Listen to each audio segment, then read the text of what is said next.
Untangled FM. This is Reverend Alison Leesley, and this evening I have one of the most amazing guests. I am so honoured to have His Holiness Paramahamsa Nithyananda joining me.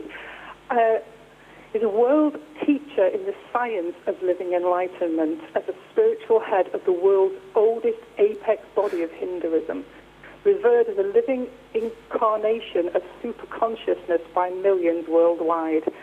And what Nithyananda's mission creates within the world is quite remarkable. It feeds thousands of people every single day. 9,000 ordained spiritual healers healing 20,000 people globally every day. Yoga meditation and spiritual counseling centers and camps touching 15 million people in 150 countries. Every single morning there's live online satsang where you can actually listen in with live streaming video conferences, and this is viewed in thousands of places in over 30 countries every single day. There's weekly medical camps offering conventional and alternative medical care, oral health, eye surgeries, prosthetics, including free consultation, medicines and follow-ups. And I could go on and on about the schools and the education and all the other wonderful things that happen. But what I'm going to do is I'm going to welcome. Do you mind if I call you Swamiji for the interview? Yes. Is that okay for you? Please go ahead. Welcome to the show. Welcome to Divine Conversation. Namaste. Thank you for hosting me. Namaste. Oh, my absolute pleasure. You can call me Swamiji. Swamiji, yes. Thank you very much. Last year I was with you at Inner Awakening, which was the most amazing experience. And I'm looking forward to coming back as well very soon. Yes. So we're going to hear a little bit more in a while about Inner Awakening. But you're called an avatar or an incarnation. And how is that different from other spiritual teachers? Because there's many throughout the world, yes, or enlightened people. Yes. And when also did you first discover that you were an avatar? Yes. See, I cannot call myself as an incarnation. The spiritual masters, the enlightened beings have to declare. In my life, 3 great enlightened masters in a very young age discovered that I am an incarnation, and they declared it to the world. So, enlightened being is a person. Spiritual teachers or enlightened beings are people who have human beings having divine experience. Incarnation is a divine being having human experience. There is a difference between the both. A person who never experienced powerlessness from the birth in his life, who is always established in the superconsciousness from the birth in his life, is called as incarnation. Even in the case of Dalai Lama, all the senior enlightened beings, they recognized him to be the incarnation of his previous Dalai Lama, his predecessor. Same way, in my case also, in my hometown, there were 3 enlightened beings. All of them are recognized and declared when I was 11 that I am an incarnation. Yes. And so when this happens, what was that like for you to? Did you already have an experience that you were an incarnation? Yes, I can tell you one thing. I experienced myself as a light embodied in this 6-feet frame. I have never associated myself with this body or any of the powerless moments in the life or any of the patterns I never developed any pattern in my life, mental pattern, which tortures ourselves and others. I never entertained any root pattern in my life. Maybe I can say, from the beginning, I remember myself as a pure light and living as light, continuing to radiate that powerfulness of the light. Wow. And I guess that's really, hearing that is, and I know, because I've seen you, I've experienced you, I know your energy, I know what you give. But when I think about it, I find, it's like, gosh, how does that work? How does that happen? So I try not to think about these things too much. But that's it, isn't it? It's, for myself as human that goes through all of these experiences and all of these patterns, it's very hard to understand that actually you don't have to, and that's what's the difference, isn't it? Excuse me, can you repeat the last line? Yes, I was saying it's very difficult sometimes for myself as a human being that goes through all these patterns, that I know that I was working with you last year. And yeah. I tell you, whenever any incarnations happens on the planet Earth, this same game repeats. It's very difficult for a normal man. I'm guessing so. It's very difficult for a normal person to understand that somebody can live without all of those things, which is quite remarkable and quite amazing. So one of the things that I'm aware of is that you've had a lot of negative publicity hurled at you a few years ago, and I'm aware that it was still, there were still bits of it that were coming to light last year. How have you been able to emerge from it in such a big way? Because I know that you've got, been given the titles of various leading Hindu religious bodies, and also the Watkins giving you recognition.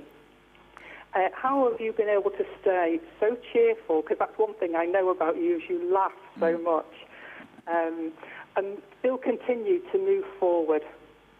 See, one of the secret of my success is this negative publicity. The people who were doing the negative publicity and persecuting me, they were able to make whole world believe I'm a bad guy, but they are not able to make me believe I'm a bad guy. That's all. See, we lose in the life only when we believe we are bad people. When we started hating ourselves, that is where the real loss, that is where the real losing happens. In the war, we always win as long as nobody is able to convince us we are bad people. Nobody is able to make us to hate ourselves. The moment we start hating ourselves, the moment we are convinced we are bad people, we lost the war.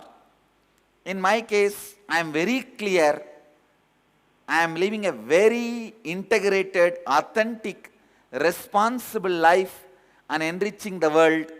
So when they were not able to make me believe I'm a bad guy, they failed utterly and bitterly.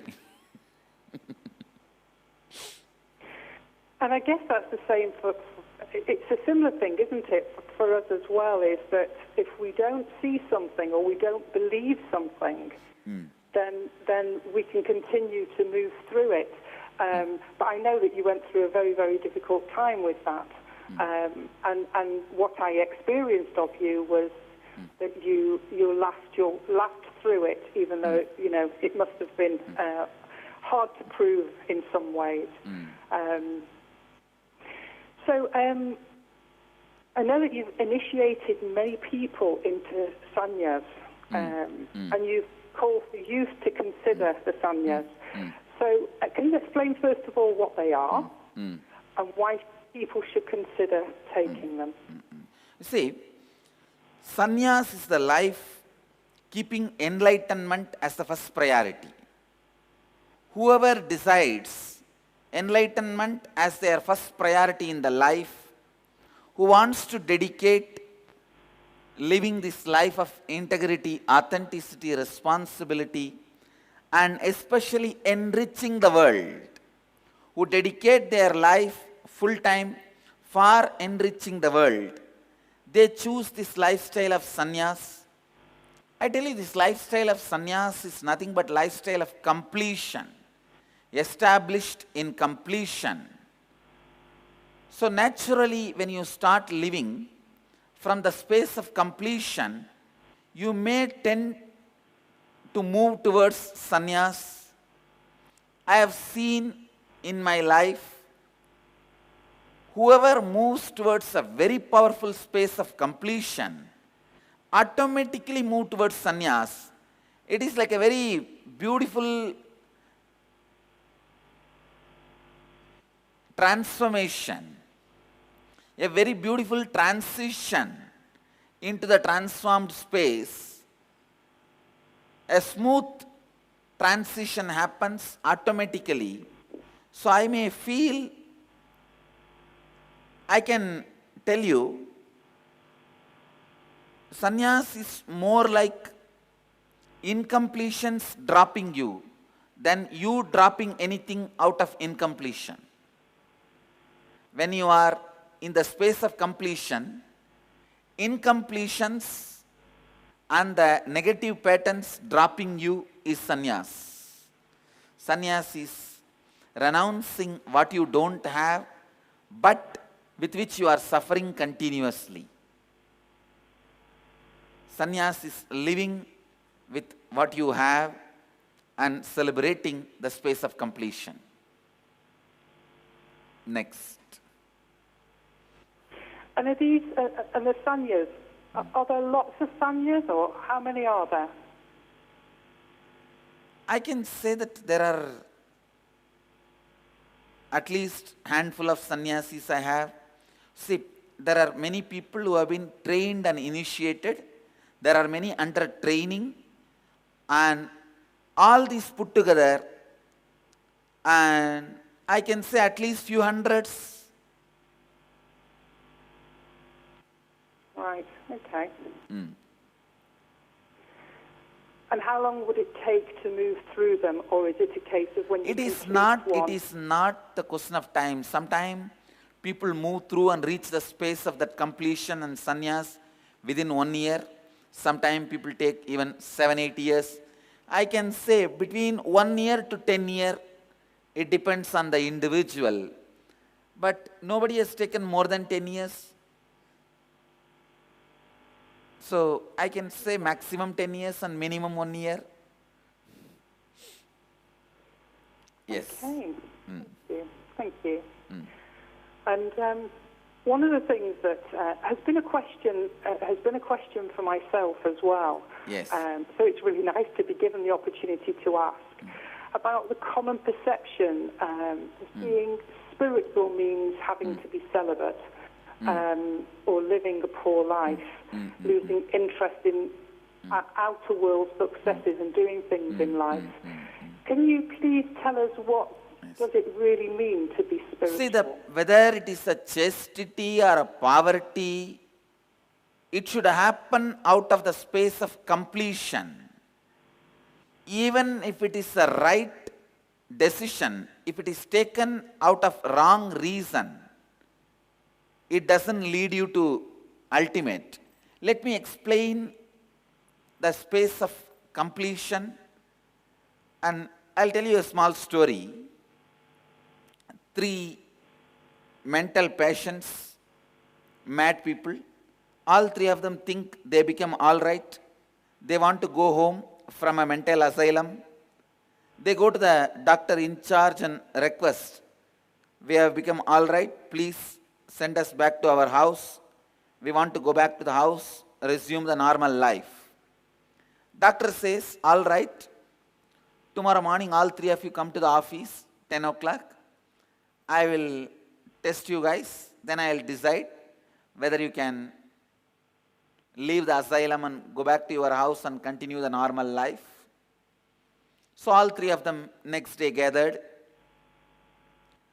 Doctor shows empty swimming pool without water, empty pool, and asks the first guy to jump. The guy jumps and breaks his leg. He calls second guy and asks him to jump. That guy jumps and breaks his hands. He calls the third guy and asks, you jump. Third guy said, no, I won't jump. And doctor was very happy that this guy has become normal. When the paperwork was getting done for the third guy to leave the mental asylum and go to his house, doctor was casually asking, may I know the reason why you did not jump into that pool? The guy says, you don't know? I don't know swimming. Understand? Maybe the right decision of not jumping he took, but from the wrong reason. Yes. So, whether it is a celibacy or poverty, chastity or poverty, if it comes out of wrong reason, it is not sannyas, it is not spiritual life. Anything has to come out of a right reason. Your whole body should feel complete about your gender incompletions. The root patterns of incompletions you carry in you. Your whole biomemory should celebrate completion. So it does not need the other person in your life. Your very aloneness, your very individual self enjoys the space of completion. Let me define completion. Completion is not having any incomplete, powerless patterns in you which makes you think and do the same powerless acts again and again. Root pattern is the pattern which makes you feel powerless and makes you do the same type of actions again and again is root pattern, and living without any root pattern is completion. So out of completion, any decision you take, whether it is chastity or poverty, that should be the right spiritual path, spiritual lifestyle. Basically, living without any hangover or heavy feeling of the past in the present is completion. Not having the hangover or heavy feeling of the past in the present is completion. So, if you are complete and live celibate life out of completion, great. If you are living in poverty out of completion, great. But both should be done out of completion. Thank you. Thank you. And if somebody is complete and chooses a life of celibacy, are there benefits to us as human beings in choosing this? I can say, when somebody is complete and chooses the life of celibacy, he can constantly activate his inner potential energy. We call in Hinduism Kundalini Shakti.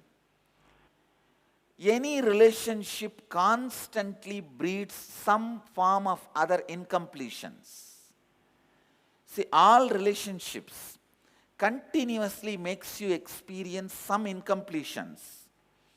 When you choose celibacy and no relationships, you continue to establish yourself in the space of completion. Continuously living out of completion awakens your Kundalini Shakti. You experience the feeling of powerfulness and feeling of abundance, I can say this feeling of Kundalini Shakti, experiencing the inner potential energy, the Kundalini Shakti, makes you have extraordinary mystical powers. In Sanskrit we call 8 great powers, Ashtama Siddhis. When you attended the inner awakening, you would have seen people experiencing Kundalini awakening and people experiencing miraculous healings. So many things you would have seen in front of your eyes, like a materialization, teleportation. All these powers happened in me because of the Kundalini awakening and being established in the vows of celibacy. I certainly did experience people's Kundalini awakening and some of the, yeah, definitely, watching it in front of me, absolutely, and the healing, like you say, the miraculous healing, I was definitely experiencing and seeing that within people. When you mentioned about root patterns, are the root patterns just from this lifetime, or are they from previous lifetimes as well? I can say usually the root patterns which are very active in your life in this birth are formed in this life only. Very rarely we bring strong root patterns from the past, like a very big karma. Maybe Hitler will carry from his past. So, person who kills thousands, person who murders thousands, tortures thousands, only those kind of people carry root patterns from one life to another life. Otherwise, all normal human beings, all the people who live the middle class morals, the middle class values, they suffer only the root patterns which are created in this birth. So, usually I can say for all the listeners that we all suffer from the root patterns we created in this birth. Thank you.